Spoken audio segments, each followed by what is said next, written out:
In my heart and mind, I always return to Atlantic Island Park.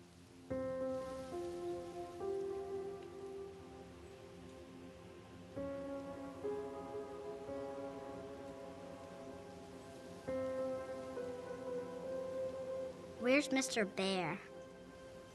I haven't seen Mr. Bear, Callum.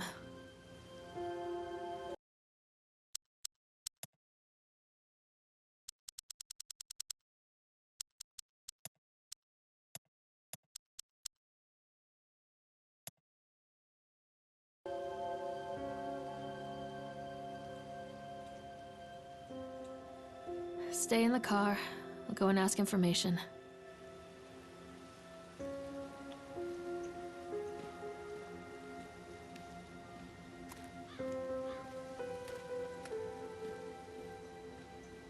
Attention, patrons. The park is now closed. Please make your way to the car park at your earliest convenience. Employees prepare the park for shutdown.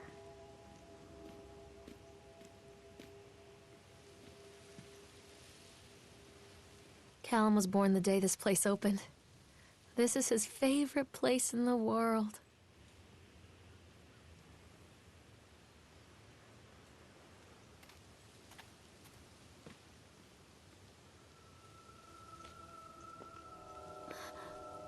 What?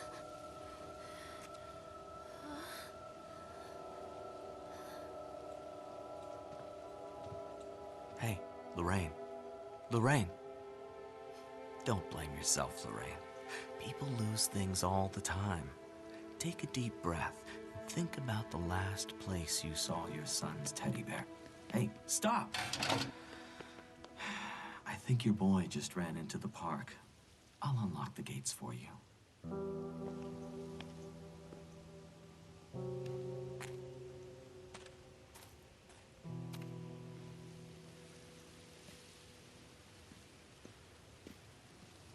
Wait up there for Mommy, Callum!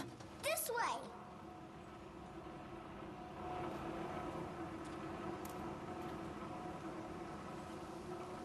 There's something special about the entrance to an amusement park. A line drawn between the real world and the world of whimsy within. On this side, the apathy of our everyday lives. And on the other, anything we might dare to dream. It's no wonder Callum ran back inside. I wouldn't want to leave either. Attention Callum, employees, where are you the going? park is now closed. Have a safe journey Callum, home. I told you to wait in the car. Come on, this way! Wait up there for Mommy, Callum. Over here!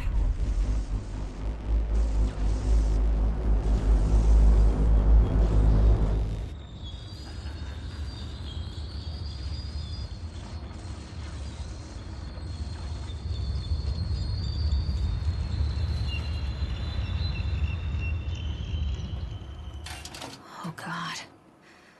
The park. What happened here?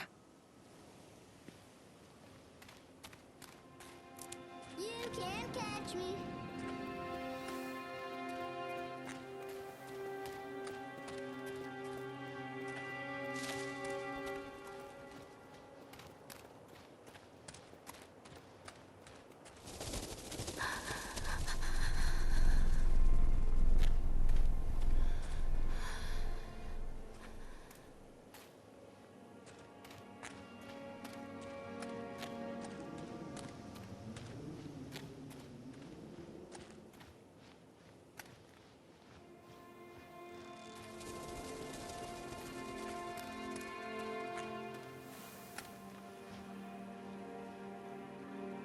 I think this belongs to Callum.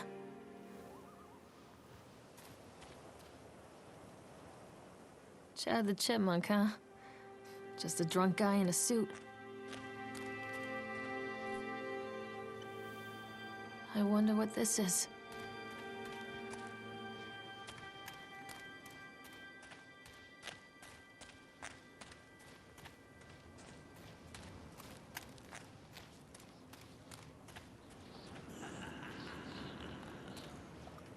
Callum, stay where you are!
Near a great forest, there lived a poor woodcutter, his wife and his 2 children, a boy named Hansel and a girl named Gretel.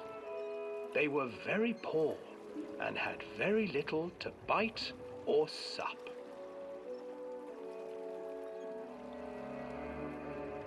"What will become of us?" the woodcutter asked his wife one night. "I tell you what, husband, we will take the children into the thickest part of the forest tomorrow and abandon them there." "No, my wife, I cannot do that," said the man. "Then we will all 4 starve, you fool." Hansel and Gretel overheard their parents talking, and Gretel began to weep. "Do not fret, Gretel," Hansel said. He crept out of the hut and gathered white stones from the ground to fill his pockets.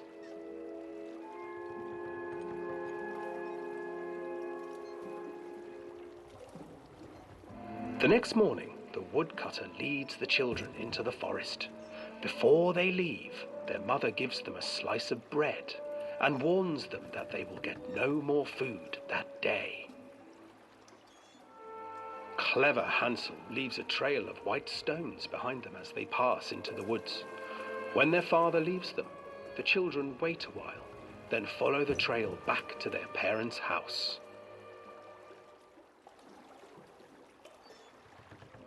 After receiving a thorough scolding from their parents for getting lost in the woods, the children are sent to bed without any supper.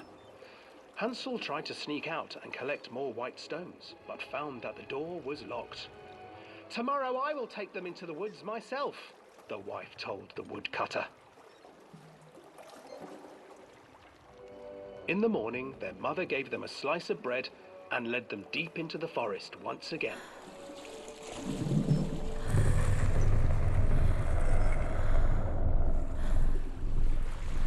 Hansel broke his bread into pieces and left a trail of breadcrumbs to lead them safely home. But hungry-eyed birds snatched up the breadcrumbs and his trail was destroyed. Abandoned by their parents and unable to find the trail home, the children wandered in the forest for 3 days.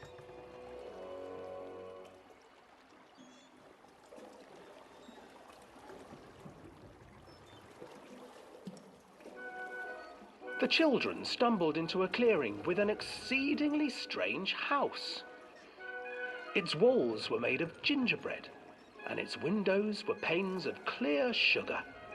Hansel, desperately hungry, ran forward and began to nibble on the walls.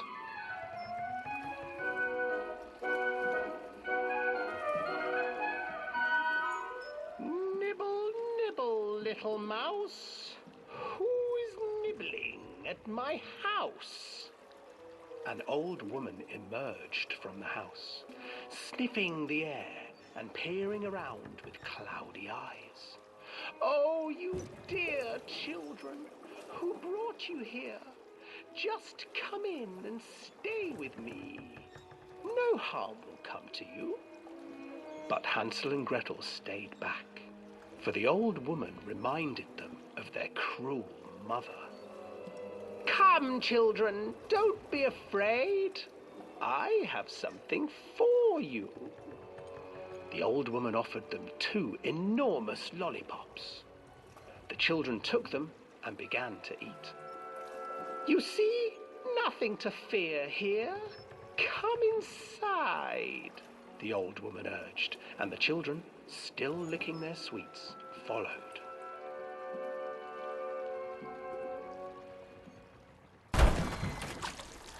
Once inside the house, the old woman changed.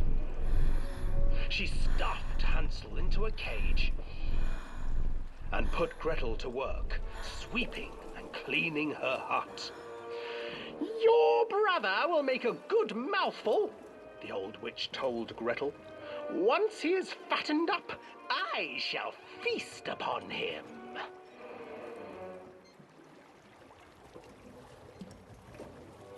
Time passed, and poor Hansel refused to eat, fearing the day that the witch would eat him. The witch, for her part, grew impatient. "Today I will cook and eat your brother, Gretel. Climb inside and light the oven." But Gretel pretended not to understand. "I do not know how. Where is the opening?" "Fool," the old witch said. "The opening is here." And she moved to show Gretel. Seizing her courage, brave Gretel gave the witch a shove, and the old crone tumbled forward into the oven. Gretel slid a large iron bolt over the door to the oven. Gretel freed her brother Hansel, and together they lit a fire beneath the oven. And though she screamed and begged, the children sat by the oven until her screams had stilled, and the witch was cooked. And then, because even children can't survive on sweets, they divided up the body of the old witch and ate her.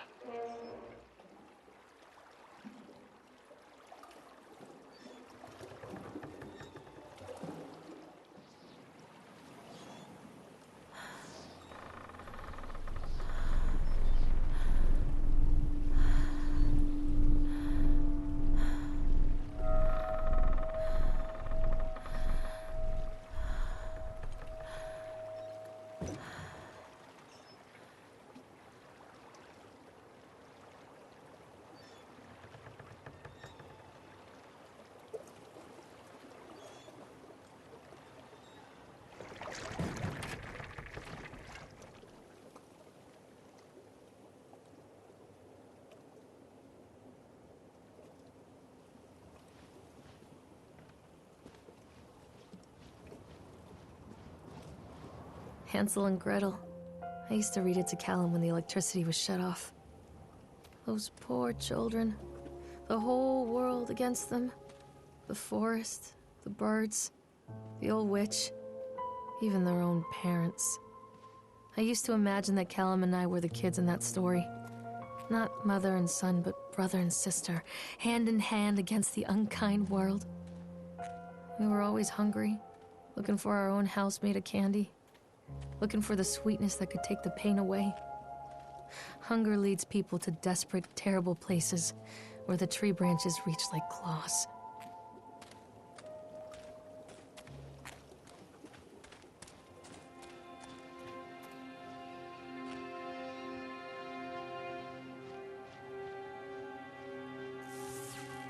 Another accident.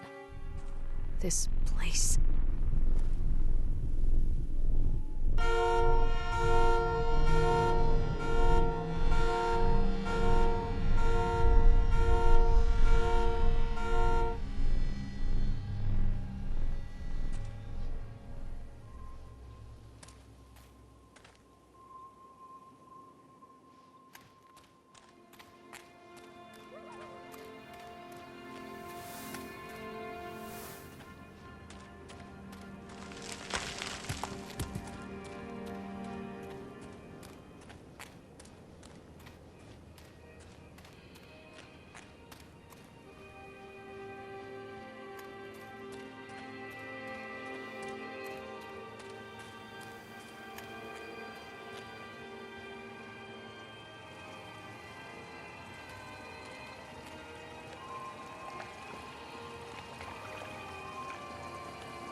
This old thing used to make the blood run to my head. Make me dizzy. The guy just snapped. Those poor kids.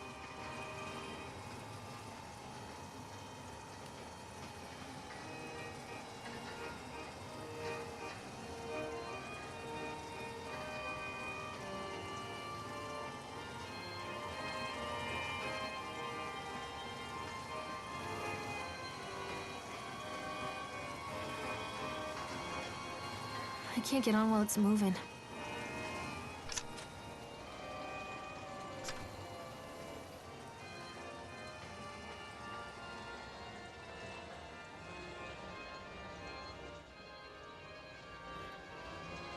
I can't get on while it's moving.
treachery hides in thoughts.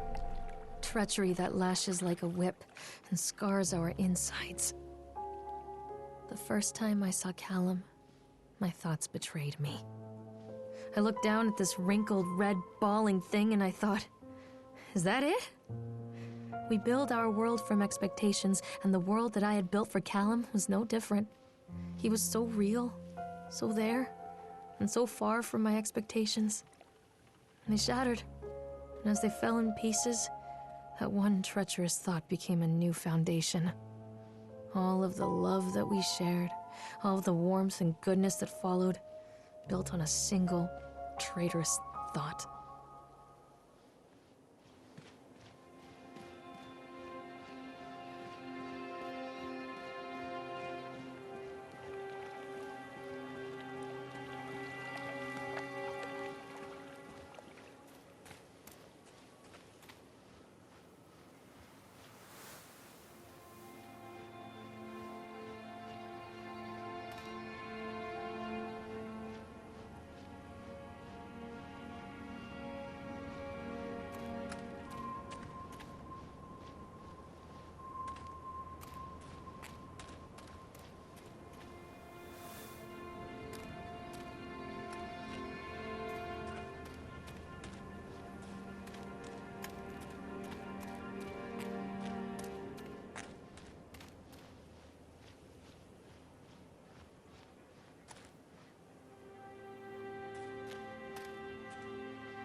Where are you?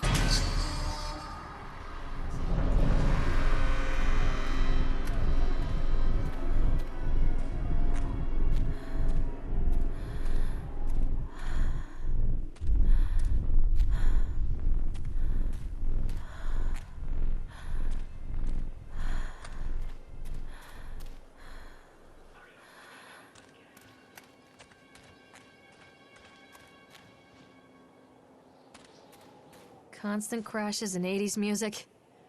I guess it floats someone's boat.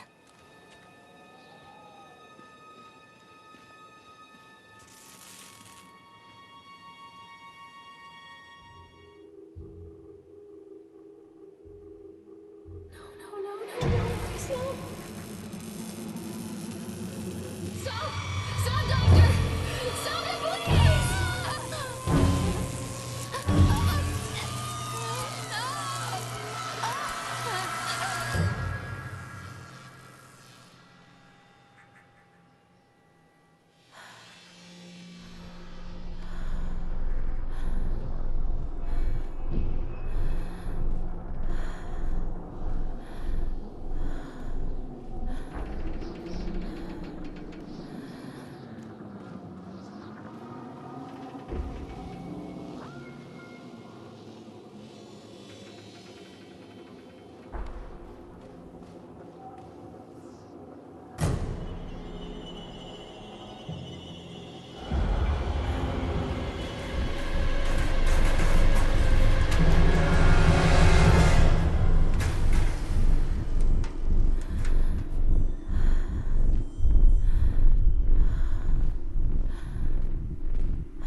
It's a matter of public record that I am a failure as a mother.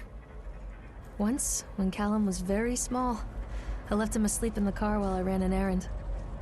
Don't even remember what it was.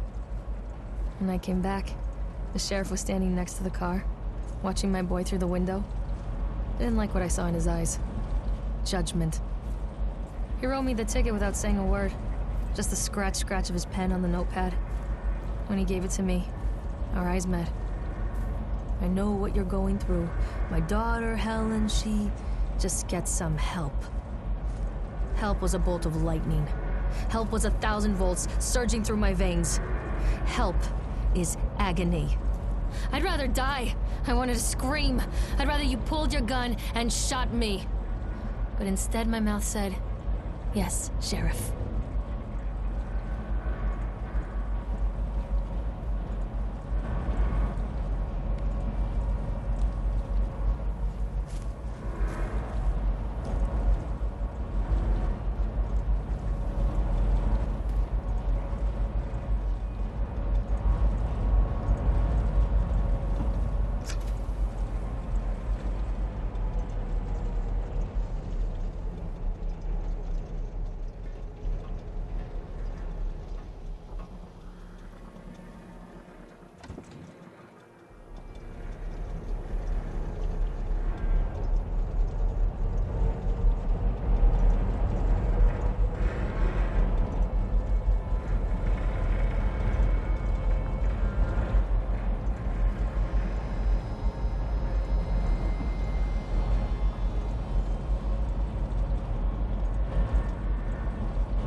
People come into your life for a reason.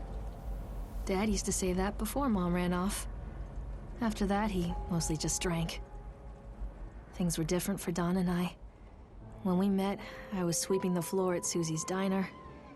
He came in with some workers, but he didn't try to flirt or cop a feel like the others. He just ordered a coffee and sat there, watching me. When my shift was over, he offered to walk me home. I don't know how to describe that walk. We talked and laughed and eventually kissed. It felt like love. It felt like a fairy tale. I can't tell you if Callum was made that night or one of the ones that followed, but I think it has to be that night. That one perfect night. Don and I moved in together, but then, well, he died. According to the supervisor, his safety harness failed when he was working on the top of the Ferris wheel. Don was there one moment, and then gone. Sometimes people leave your life for no reason. I was 3 months pregnant with Callum. Fairy tale fucking over.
A lot of people idolize their children.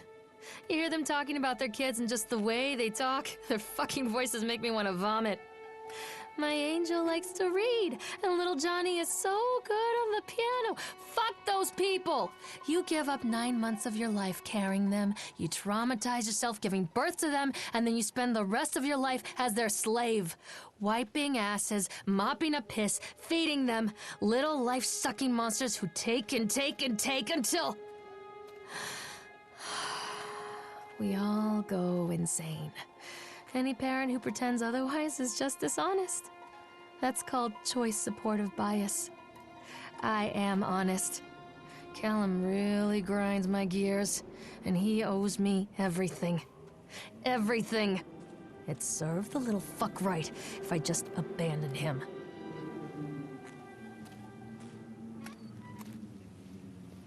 I always wanted to ride this one. Never got around to do it before.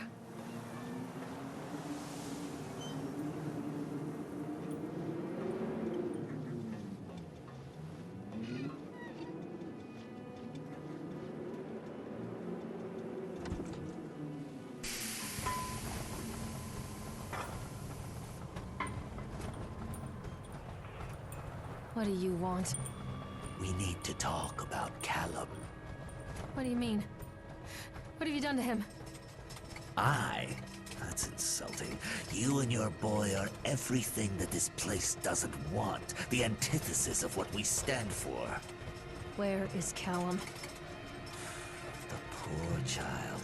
He tried so hard to do what he was taught. He even left you a trail of breadcrumbs. But the park is just so hungry. Tell me where my son is. The witch has him now. Has both of you. No happy ending here, I'm afraid. Just leave me alone. Fool. You always were.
The witch awaits.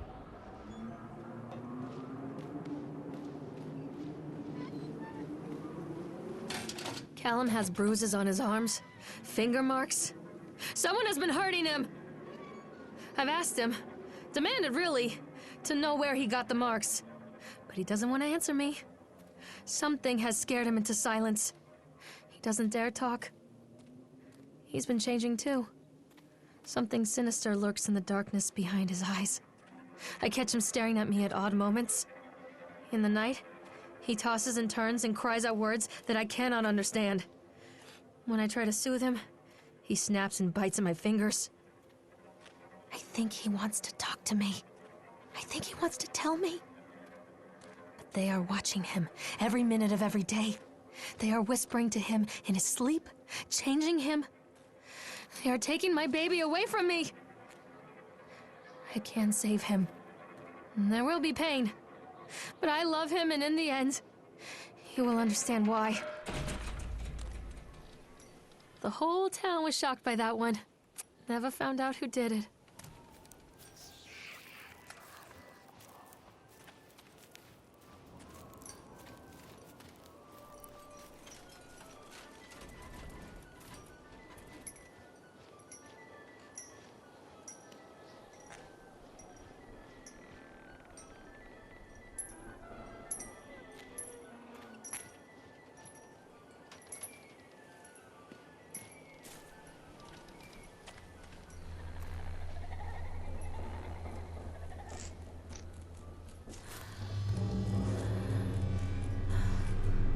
bastard.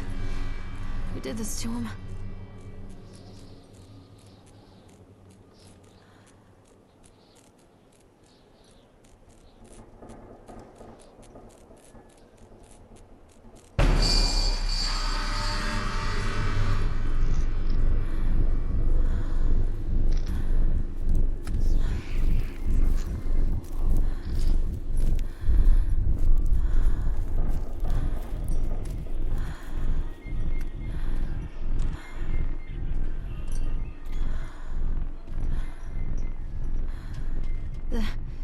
These are mine.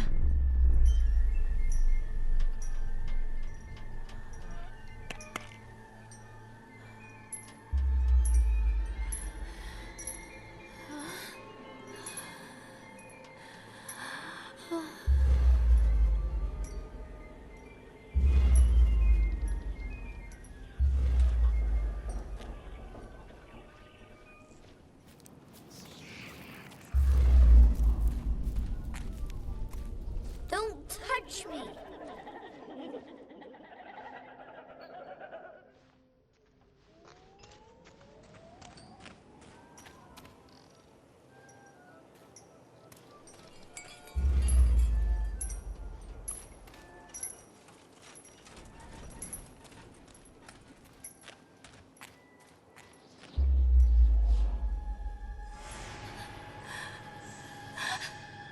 Oh God, no!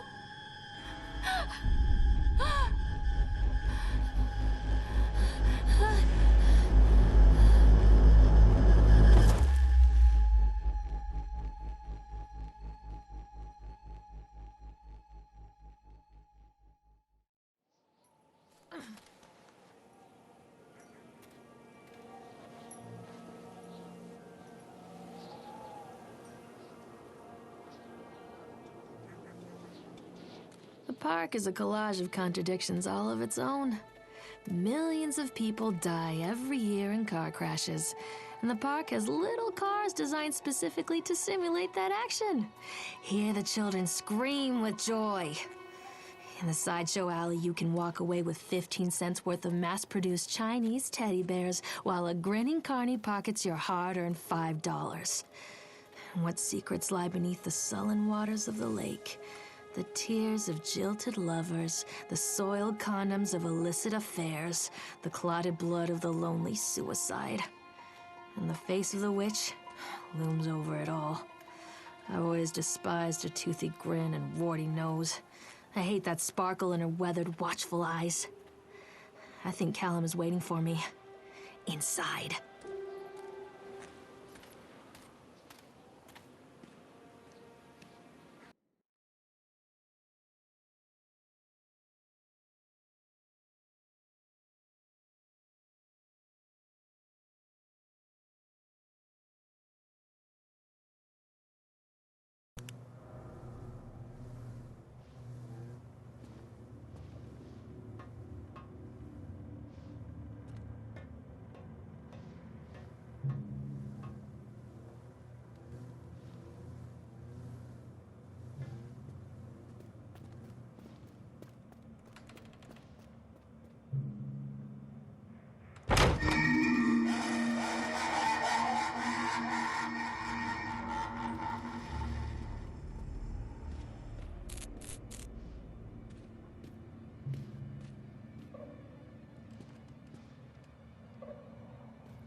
After they let me out, they gave me Callum back and sent me home with a handful of breadcrumbs.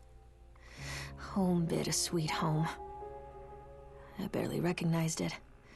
Where there had been color and light, there were shadows and regrets. Where there had been warmth, there was a bone-deep coldness that never went away.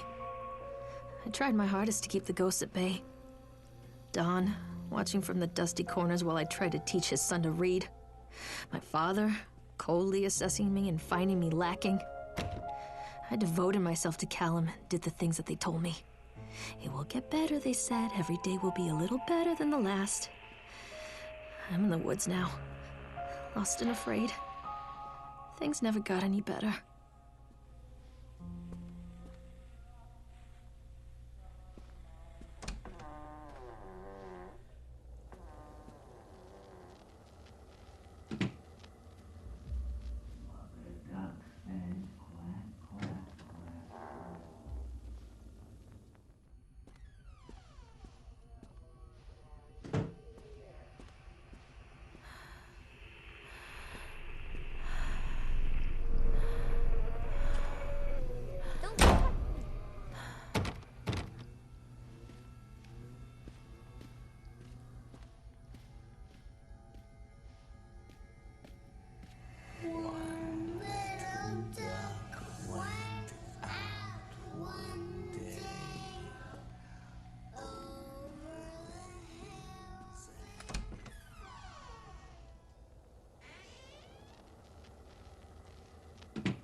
Stories are told again and again, and from their shape we build our understanding of the world. Two children are led into the woods. They are lost for a time, but then are captured by an old witch. A child goes missing in Atlantic Island Park. He wanders lost for a time before finding his way into the mouth of an old witch. In the oldest version of the story, the mother and the witch were the same person. I never wanted to be the witch. But I am, aren't I?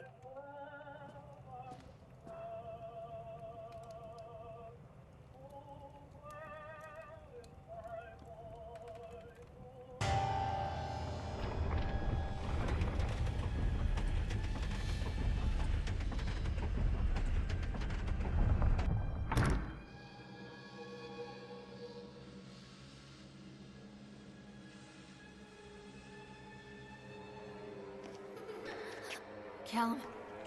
Callum!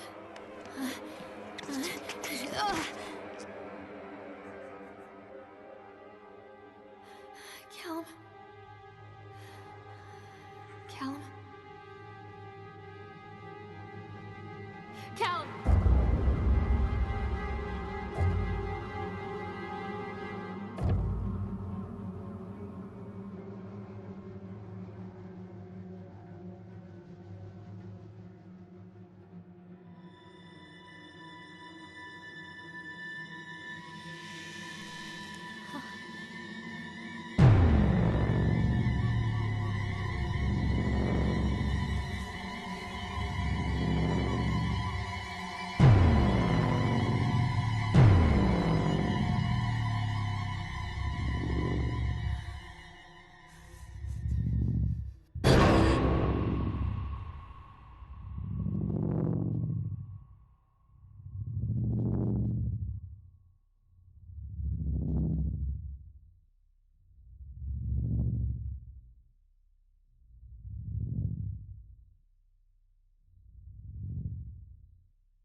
Hey, Lorraine.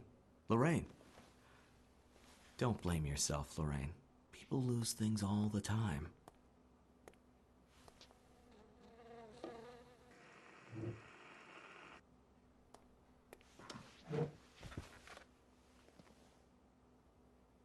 Take a deep breath and think about the last place you saw your son.